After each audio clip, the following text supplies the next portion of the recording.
Hello friends, இன்றைக்கு இந்த வீடியோவில் பிஎம் கிசான் விவசாயிகள் 20வது தவணை 2000 ரூபாய் பெறுவதற்கான ஒரு முக்கியமான அப்டேட்டை வெளியிட்டிருக்காங்க. ஸோ இது என்ன அப்படிங்கிறத இந்த வீடியோவில் டீட்டெயில்டாக பார்க்கலாம். மத்திய அரசு விவசாயிகளின் நலன்களை காக்க, விவசாயிகளின் வருமானத்தை இரட்டிப்பாக்கவும் உற்பத்தியை பெருக்கவும் பல்வேறு நலத்திட்டங்களை வழங்கிட்டு வராங்க. அந்த வகையில் இடுபொருள் மானியமாக பிஎம் கிசான் சம்மன் நிதியானது வழங்கப்படுகிறது. இது நேரடியாக விவசாயிகளின் வங்கி கணக்கிலேயே வெளியிடப்படுகிறது.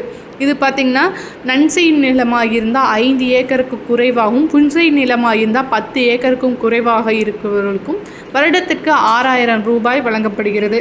இந்த திட்டத்தில் தற்போது வரை 19 தவணைகள் வழங்கப்பட்ட நிலையில் 20வது தவணையானது ஜூன் மாதம் வழங்கப்படும் என எதிர்பார்த்த நிலையில் இப்போ ஜூலை மாதம் முடிவு போகிற தருவாயில் இப்போ ஜூலையும் வருதாயில். ஸோ ஆகஸ்ட் முதல் வாரத்தில் தான் அனைவருக்கும் இந்த அமௌண்ட் ஆனது வழங்கப்படும் அப்படின்னு சொல்லியிருக்காங்க.